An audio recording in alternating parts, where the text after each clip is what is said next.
Okay, तो previous वाला video में हमने देखा था कि कैपेसिटर को कंबाइन करने का क्या रिक्वायरमेंट है, क्यों हम डिफरेंट डिफरेंट कैपेसिटर्स को जोड़ते हैं, कंबाइन करते हैं। तो कंबाइन करने से क्या होता है, हमको जो इफेक्टिव कैपेसिटी का कॉम्बिनेशन से मिलेगा वो हमारा मतलब रिक्वायरमेंट का वैल्यू के बराबर रहा होगा। ठीक है, तो जब हम कॉम्बिनेशन करते हैं तो कितने अलग अलग तरीके का कॉम्बिनेशन हो सकता है। तो बेसिक 2 कॉम्बिनेशन होते हैं, 2 अलग मतलब 2 तरीके का कॉम्बिनेशन हो सकता है नॉर्मली। एक होता है सीरीज कॉम्बिनेशन, एक होता है पैरेलल कॉम्बिनेशन। मतलब हम क्या करने वाले हैं, कैपेसिटर को 2 अलग अलग तरीके से हम लोग नॉर्मली कंबाइन कर सकते हैं। जैसे हमारा 2-3 कैपेसिटर्स हैं तो उसको डेफिनेटली उसको कनेक्ट करने का 2 तरीका हमारे पास है, एक सीरीज कॉम्बिनेशन, एक पैरेलल कॉम्बिनेशन। लेकिन ये सबको समझने से पहले, कॉम्बिनेशन को, पैरेलल, सीरीज को समझने से पहले, है ना, जरा सा हम क्या करते हैं, सेल के बारे में, है ना, 10 मिनट डिस्कशन करते हैं। सेल क्या होता है, इसको नहीं समझोगे तब तक कैपेसिटर के बारे में उतना अच्छा से समझ में नहीं आएगा। बिकॉज जो भी कैपेसिटर हमने लिया हुआ है उसको चार्ज कौन करता है। जैसे मेरे पास एक कैपेसिटर है, हमने बोला नहीं हम पॉजिटिव चार्ज जमा करेंगे। अरे ठीक है, मेरा बोलने का मतलब होता है हम डिपॉजिट करेंगे, लेकिन वो डिपॉजिट कराएगा कौन। तो एक्चुअल में चार्ज को डिपॉजिट कराने के लिए कैपेसिटर में हमारे पास सोर्स का रिक्वायरमेंट होना चाहिए, जिसके पास में भरपूर चार्ज रहे और वो डेफिनेटली वहां पे फोर्सफुली चार्ज को वहां पे क्या कर पाए, डिपॉजिट कर पाए। यदि कैपेसिटर है, जरा समझना, यदि कैपेसिटर में चार्ज जमा करते जाओगे तो कैपेसिटर धीरे धीरे करके वो मना करना शुरू करे। हालांकि कैपेसिटी है लेकिन कोई फोर्सफुली उसमें चार्ज जमा करना चाहिए। तो यदि फोर्सफुली कोई चार्ज जमा करेगा तभी जाके उसमें डिपॉजिट होगा, अपने आप थोड़ी चार्ज जनरेट होता है। तो डेफिनेटली कैपेसिटर को चार्ज करने के लिए हमको एक सोर्स का रिक्वायरमेंट होता है जो कि उसमें क्या करे, एक फोर्सफुली क्या करे, उसमें चार्ज को जमा करे। जो होता है that source is basically a cell, क्योंकि उसके पास में क्या होता है, एक ईएमएफ और होता है इलेक्ट्रोमैग्नेटिक फोर्स बोल रहे हैं बट एक प्रकार का एनर्जी होता है। तो सेल क्या करने वाला है, या जो मैंने जो सोर्स बोला है या सेल बोल रहा हूं फिलहाल अभी, वो क्या करता है, कैपेसिटर को चार्ज प्रोवाइड करता है। सेल के बारे में क्लियर होना जरूरी है। ठीक है हम जब इलेक्ट्रोकेमिस्ट्री पढ़ेंगे तो सेल कैसा बनता है, क्या बनता है, पूरा डिटेल में उसके बारे में एक्सप्लेनेशन दूंगा। बस खाली तुम इतना याद रखो फिर टेम्पररीली कि हमारे पास में यदि सेल होता है तो सेल के लिए, अच्छा 5 मिनट देख लेते हैं। ठीक है, यदि सेल देखा जाए तो सबसे पहला सेल जो बनाया गया था, है ना, वो सबसे पहला जो सेल बनाया गया था, सोर्स जो बनाया गया था, जो कि मतलब एक प्रकार का कैपेसिटर में या डिफरेंट इंस्ट्रूमेंट को हमारा सर्किट में मतलब करंट फ्लो करवा सकता है। कैपेसिटर को चार्ज करना, सर्किट में करंट फ्लो करवाना, ये जो काम होता है ये सब सोर्स का होता है। मतलब सिंपली एक प्रकार का हम सेल बोलते हैं। लेकिन वो सेल जो होता है, वो सेल एक्चुअल में कैसा काम करता है उसको समझने के लिए तुमको पूरा 100% इलेक्ट्रोकेमिस्ट्री समझना पड़ेगा। लेकिन रफली मैं तुमको बता देता हूँ, अलेसांद्रो वोल्टा नामक जो साइंटिस्ट था उसने सबसे पहले इस तरह का सेल डिजाइन किया था रफली। ठीक है, इस सेल में होता क्या चीज है याद रखना, सेल के अंदर में केमिकल रिएक्शंस के थ्रू से सेल जो होता है उसमें चलने वाला, सेल के अंदर में हम कुछ रिएक्टेंट लेते हैं और उसका केमिकल रिएक्शन होने वाला है, और वो केमिकल रिएक्शन होता है तुम्हारा रिडक्स रिएक्शन। और वही रिडक्स रिएक्शन के थ्रू से जो एनर्जी प्रोड्यूस होता है, वही एनर्जी के थ्रू से क्या होता है, हमारा वहां पे सर्किट में करंट प्रोड्यूस होता है। मैं फिर से एक बार बोल दे रहा हूं, सेल जो होता है एक ऐसा डिवाइस बनाया गया है जो कि केमिकल एनर्जी जो बनता है रिडक्शन रिएक्शन के माध्यम से, फिर से बोल दे रहा हूं, cell is a basically device और सिंपली बोल सकते system which can convert chemical energy into electrical energy. Chemical energy जो होता है उसको वो किसी तरीके से इलेक्ट्रिकल एनर्जी में कन्वर्ट करता है। मतलब केमिकल रिएक्शंस होते हैं, उससे कुछ एनर्जी प्रोड्यूस होते हैं और वही एनर्जी को हमारा सेल क्या करता है, वही एनर्जी रिडक्स रिएक्शन के थ्रू से एनर्जी बनेगा और वही एनर्जी को क्या करेगा, इलेक्ट्रिसिटी में कन्वर्ट करेगा। मतलब पहला स्टार्टिंग में जो भी हम फिलहाल करंट ऑब्जर्व कर रहे थे वो सारे का सारे करंट जो होता था that is chemical current. Chemical current मतलब केमिकल रिएक्शंस के माध्यम से हमारा क्या होता है, जो एनर्जी प्रोड्यूस होगा उसी एनर्जी को हम क्या करने वाले हैं, यूज करके हम लोग क्या करने वाले हैं, सर्किट में करंट को फ्लो कराने वाले हैं। तो बस 5 मिनट खाली देख लो। सेल में क्या होता है, यदि हम कोई इसको हम सिंपली इलेक्ट्रोकेमिकल सेल बोलते हैं, आगे में डिस्कशन करेंगे इसके बारे में, ज्यादा टेंशन लेना नहीं है। तो इसके अंदर में क्या होता है, एक कंटेनर हम ले लेते हैं इस तरह से, और कंटेनर के अंदर में एक केमिकल रहता है इलेक्ट्रोलाइट्स। केमिकल इसके अंदर में एक लिया जाता है, that is called electrolyte. Basically ये क्या होता है, आयनिक सॉलिड होता, मतलब आयनिक मटेरियल से बना होता है, डिस्कशन करेंगे इलेक्ट्रोलाइट क्या होता है। और इलेक्ट्रोलाइट के बारे में पूरा डिटेल डिस्कशन है बाद में। तो ये हो गया तुम्हारा इलेक्ट्रोलाइट, एक केमिकल होता है, लिक्विड फॉर्मेट में रखते हैं हम लोग उसको। उसके अंदर में दो तो प्लेट, मेटल का प्लेट को डप किया जाता है ना। दोनों का एक अलग अलग टाइप का होना चाहिए। मैं इसको एक जिंक ले लेना मान के, तो बेसिक ये कॉपर ले लिया। उसके बाद में क्या होगा, जिंक और कॉपर या इंडिविजुअल अलग अलग प्लेट्स हैं, और जिंक जो है इसका साथ में कुछ रिएक्शंस करेगा। कॉपर जो है इसके अंदर जो इलेक्ट्रोलाइट और इलेक्ट्रोड के बीच में, इसको पता है इलेक्ट्रोड बोला जाता है, ये जो मेटल प्लेट रहता है इसको हम इलेक्ट्रोड बोलते हैं। तो इलेक्ट्रोड और ये इलेक्ट्रोलाइट जो केमिकल लिक्विड है, इनके बीच में कुछ रिएक्शंस होते हैं, और वही रिएक्शन जो कि रेडॉक्स रिएक्शन होता है, इसके बारे में बड़ा डिटेल पढ़ेंगे। और उसके थ्रू से याद रखना, जिंक वाला जो होता है नेगेटिव प्लेट में कन्वर्ट हो जाता है, और जो कॉपर वाला होता है वो पॉजिटिव प्लेट में कन्वर्ट हो जाता है। कुछ रिएक्शंस होते हैं और रिएक्शंस के कारण से ऐसा होता है। अब मैं उसको रिएक्शन समझाना शुरू करूंगा तो बहुत टाइम हो जाएगा, ठीक है। तो इलेक्ट्रोकेमिस्ट्री में पढ़ना ही है इसको। तो यहाँ पे सिचुएशन हो गया कि हमने क्या किया एक इलेक्ट्रोलाइट एक कंटेनर में लिया, उसमें एक इलेक्ट्रोलाइट लिया, और इलेक्ट्रोलाइट मतलब एक ऐसा केमिकल होगा जिसको रिएक्शन होने वाला है, ठीक है। और उसको हमने उसके अंदर में हमने क्या किया, दो मेटल का रॉड को डट कर दिया, अलग अलग टाइप का है। एक मेटल का रॉड और ये इलेक्ट्रोलाइट में रिएक्शंस होगा, और उसके कारण से क्या होगा, रिएक्शंस रेडॉक्स रिएक्शन होगा। और जानते हैं रेडॉक्स रिएक्शन में इलेक्ट्रॉन का लेन देन होता है, और उसके थ्रू से क्या होता है, तुम्हारा एक प्लेट हो जाएगा नेगेटिव प्लेट। नॉर्मली जिंक का नेगेटिव हो जाता है, और यहाँ पे कॉपर का ले रखा हुआ मान के चलो, वहां पे पॉजिटिव प्लेट हो गया। मतलब रिएक्शन हुआ और इसके थ्रू से ये पॉजिटिव बन चुका है और ये नेगेटिव बन चुका है। अच्छा, पॉजिटिव मतलब डेफिनेटली पॉजिटिव चार्ज डिपॉजिट हुआ है, नेगेटिव मतलब नेगेटिव चार्ज डिपॉजिट हुआ है। मतलब एक पोटेंशियल का डिफरेंस, पॉजिटिव वाला हाई पोटेंशियल, नेगेटिव वाला लो पोटेंशियल, मतलब डेफिनेटली इसके दोनों के बीच में एक पोटेंशियल का डिफरेंस बन चुका है due to this chemical reaction, जो कि इलेक्ट्रोड और इलेक्ट्रोलाइट के बीच में हुआ है।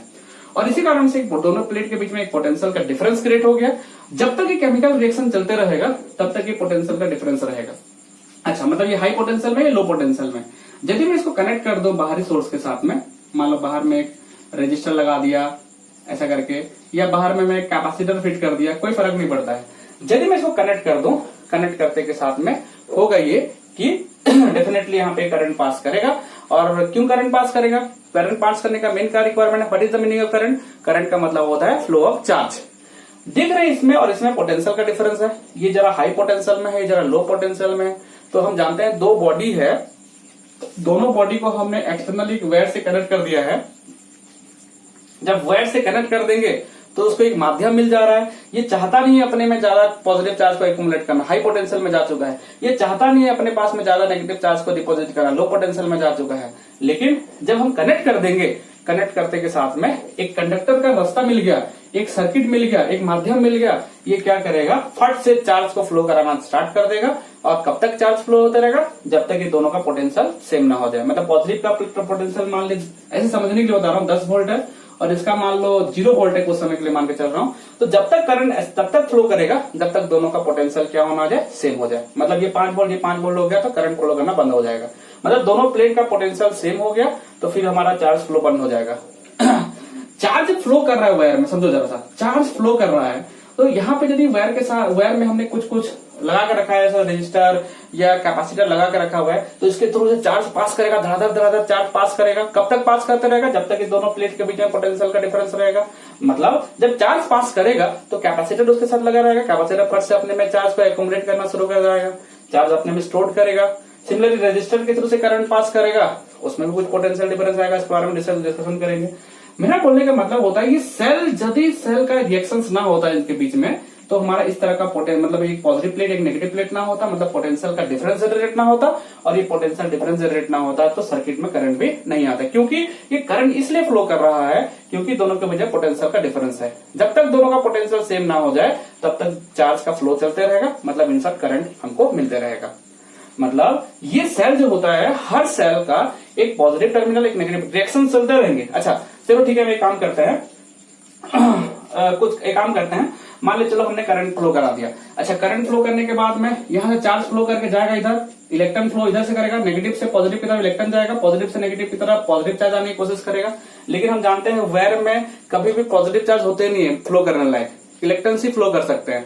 दैट्स वाई यहाँ से इलेक्ट्रॉन फ्लो करके यहाँ तक मान लो चले आ रहा है। कंटिन्यूसली आने के कारण कुछ समय ऐसा होता, मतलब मान लो रिएक्शन बंद हो गया, चार्ज मतलब यहाँ पे पोटेंशियल डिफरेंस क्रिएट कर दिया और रिएक्शन अपने आप बंद हो चुका है, मान के चलो। यदि रिएक्शन बंद हो चुका है मतलब उसको एक बार जितना पॉजिटिव पोटेंशियल करना था कर चुका है, इसको जितना नेगेटिव पोटेंशियल करना था कर चुका है। अब करंट फ्लो करेगा, करंट फ्लो करने के बाद कुछ समय के बाद में दोनों का पोटेंशियल डिफरेंस क्या हो जाएगा, जीरो हो जाएगा, मतलब दोनों सेम पोटेंशियल में आ जाएगा। ये दोनों सेम पोटेंशियल में आ जाएगा, चार्ज का फ्लो करने का जरूरत नहीं है, क्योंकि चार्ज तब फ्लो होता है जब दोनों में पोटेंशियल डिफरेंस होता है। फ्लो करने का मेन कारण होता है पोटेंशियल दोनों का सेम हो जाए। लेकिन ये सेल क्या होता है, यदि मान लो ये रिएक्शन बंद हो गया है, तब तो ये ऐसा सिचुएशन आया कि दोनों का पोटेंशियल सेम हो जाएगा, चार्ज फ्लो बंद हो जाएगा। लेकिन यहाँ पे रिएक्शंस कंटिन्यूअसली चलते रहते हैं, कंटिन्यूअसली चलेगा। मान लो हल्का फ्लो करना शुरू कर दिया, हल्का पोटेंशियल ड्रॉप आना शुरू होगा, फट से रिएक्शन चलेंगे और रिएक्शन हो करके फिर से इसको पॉजिटिव प्लेट और इसको नेगेटिव प्लेट, कंटिन्यूअसली रिएक्शंस क्या करेगा, इसको पॉजिटिव इसको नेगेटिव बनाए रखेगा। जब तक इसके अंदर में रिएक्शन चलते रहेगा तब तक तुम्हारा ये सेल एक्टिव रहेगा, इसको पॉजिटिव इसको नेगेटिव बनाए रहेगा, जिसके कारण एक करंट का कंटिन्यूअस फ्लो चलते रहेगा। जब सेल का रिएक्शन बंद हो जाएगा, अंदर में केमिकल रिएक्शन बंद हो जाएगा, तो अपने आप ही ये सेल डेड हो गया, उसके बाद सेल काम नहीं करेगा। देखना घड़ी का जो बैटरी लगाते हैं, सेल लगाते हैं, वो सेल सब क्या करते हैं, सेल जो होता है एक सिंगल यूनिट को हम सेल बोलते हैं। ये हमारा एक सेल हो गया, बिकॉज इसने क्या किया, एक पॉजिटिव टर्मिनल एक इसके अंदर में केमिकल रिएक्शन चला और वो केमिकल रिएक्शन के माध्यम से उसने क्या किया, दो प्लेट के बीच पोटेंशियल डिफरेंस क्रिएट किया गया और उसने करंट फ्लो कराने का उसके पास कैपेबिलिटी आ गया। ये सिंगल यूनिट को हम बोलने वाले हैं सेल। यदि ऐसा टाइप का सेल को कनेक्ट कर देंगे 4-5 तो डेफिनेटली क्या हो जाएगा, वो बैटरी बन जाएगा। तो इसको मॉडिफाई किया गया बाद में, और भी प्रकार का सेल्स बने हुए हैं। लेकिन सिंगल सेल का मतलब जब भी बोला गया, मतलब एक ऐसा यूनिट जो कि केमिकल रिडक्स केमिकल रिएक्शंस जो होते हैं उसके माध्यम से हम क्या करने वाले हैं, पोटेंशियल डिफरेंस क्रिएट करेंगे। और ये पोटेंशियल डिफरेंस जब क्रिएट हो जाएगा तो एक्सटर्नल सर्किट तुम दे दोगे तो करंट धड़ाधड़ फ्लो करना शुरू करेगा। करंट मतलब फ्लो ऑफ चार्ज। क्यों चार्ज फ्लो कर रहा है, क्योंकि चार्ज फ्लो करके वो पोटेंशियल को दोनों को सेम करना चाहता है।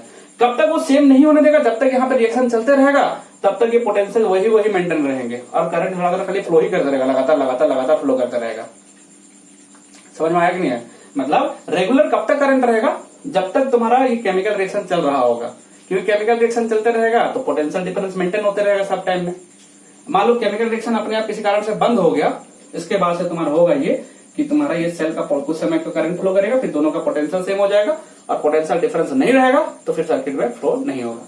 मैंने स्टार्टिंग से बोल कर रखा है, दो बॉडी को कनेक्ट करने से दोनों का पोटेंशियल जब तक बराबर ना हो जाए तब तक चार्ज फ्लो करते रहेगा। लेकिन ये केमिकल रिएक्शन के माध्यम से पोटेंशियल दोनों का सेम होने ही नहीं दे रहा है, इसको लगातार पॉजिटिव बना रखा है, लगातार नेगेटिव बना रखा हुआ है। तो इस तरह से ये सेल का वर्किंग होता है। सेल को यदि हम समझाना चाहेंगे तो सेल को सर्किट में थोड़ी ना इतना बड़ा बनाएंगे, अलग अलग टाइप का भी सेल्स है।